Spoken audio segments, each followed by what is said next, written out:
Next on Worcester News Tonight, a local landmark in Worcester may soon face the wrecking ball. What's the fate for Notre Dame Day Canadians Church? Plus, a night at the drive-in, a look at how many spent a warm summer night in Metro West.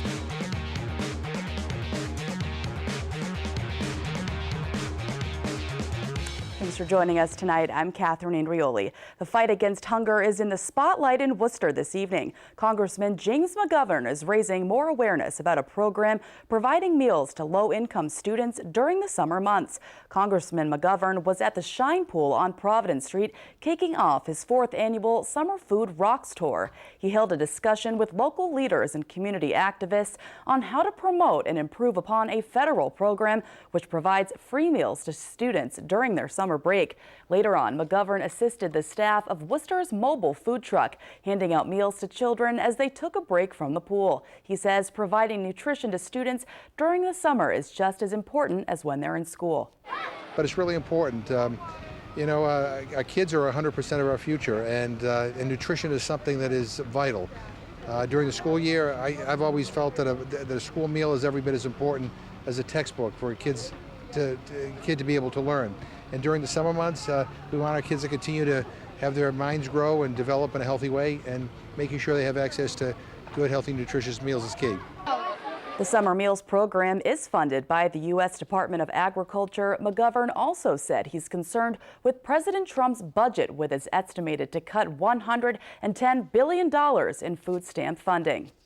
It was a hot night in the city for Worcester artists who showcased their craft-making skills over open flame. The Hot Night in the City, organized by the Worcester Center for Crafts, hosted several artists. They demonstrated how to make items out of glass, ceramics, and metal. The executive director of the Worcester Craft Center says this is an old craft which takes a lot of skill and time to master, but it's very rewarding. Handcraft is process, and it takes time, and it brings us back to our humanity. And it's very hands-on, and it's something that really helps you connect to yourself. There were also workshops going on inside the Craft Center and items to be purchased by local artists. While many enjoyed the arts in Worcester, the summer night also helped draw big crowds at a drive-in. Cars were lined up as early as 6 o'clock tonight at the Menton Twin Drive-In for an 8:30 showing of Despicable Me 2. Families set up lawn chairs and enjoyed a beautiful night outdoors. It's a summer tradition many say they enjoy with family and friends, and it's much better than watching a movie inside. Probably just hanging out with everyone and playing games. Probably beforehand, and then just being with my friends and watching the movie. It's being able to spend time with your family and friends. Not many people do that no more. They just sit at home. Keeps that American dream alive that we had. Menton Twin Drive-In is one of only 3 drive-in theaters in Massachusetts. A dance school in Auburn held a clothing drive to help with costs for a trip to a national competition, but it's now out $1,500. Allie Donnelly explains why. The team's been doing this fundraiser for nearly a decade and never had a problem. Over the years, they've made $12,000 and they need this cash. We wanted to track down the jersey company to ask them, will the dancers ever get paid? The kids at Kathy Taylor's School of Dance are hard at work. Nationals are coming up, and they need to be at the top of their game. I want to dance really well because my parents pay a lot of money for this. To help offset the cost of the trip to Virginia Beach, the kids hold an annual clothing drive. We walked all around the neighborhood, knocking on doors.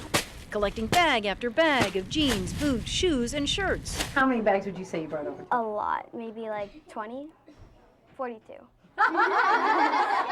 And up. The studio works with a New Jersey company called Fashion Republic.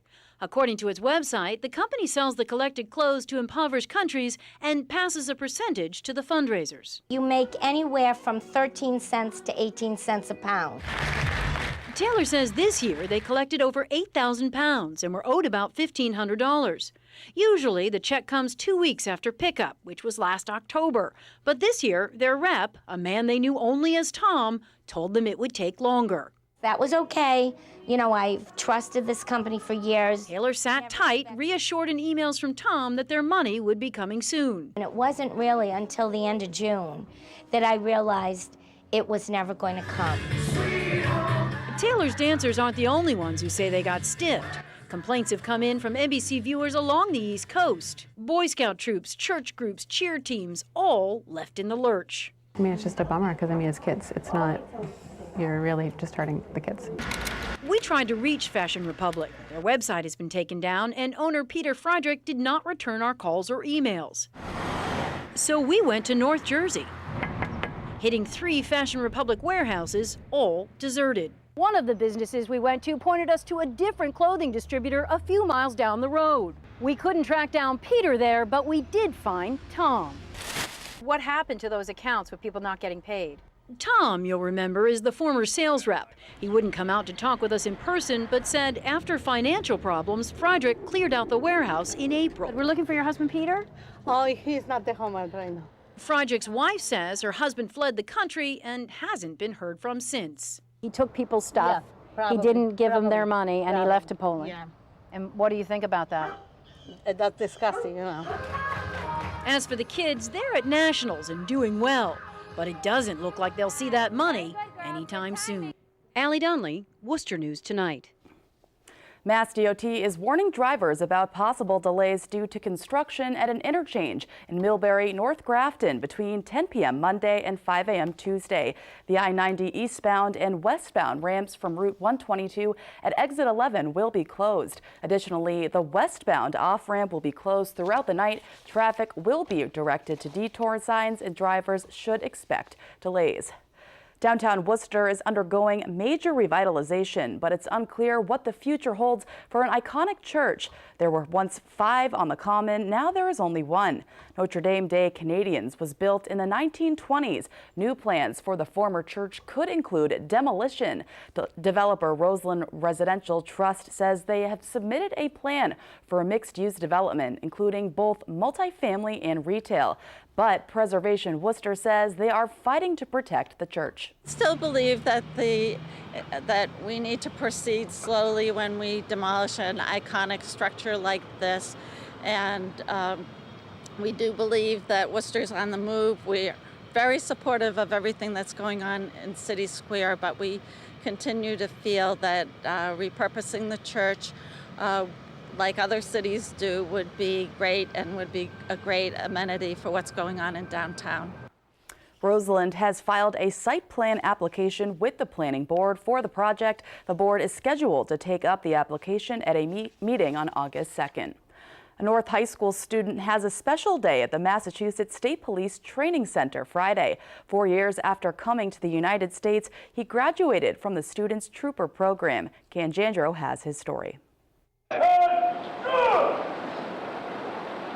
4 years ago, Dave Apollon left his native country of Haiti and came to the United States. Friday, the North High School junior collected his diploma in the Massachusetts State Police Student Trooper program. I mean, I'm kind of proud of what I've accomplished, but as always, you know, stay humble, you know. Don't, get over stuff. Don't get really cocky. You know, I'm always humble about it. I'm proud. I think no one but God for blessing me with the abilities.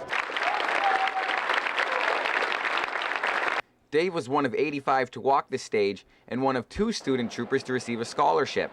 Massachusetts State Police Colonel Richard McEwen believes student troopers is a great way to give kids life lessons while training them in law enforcement.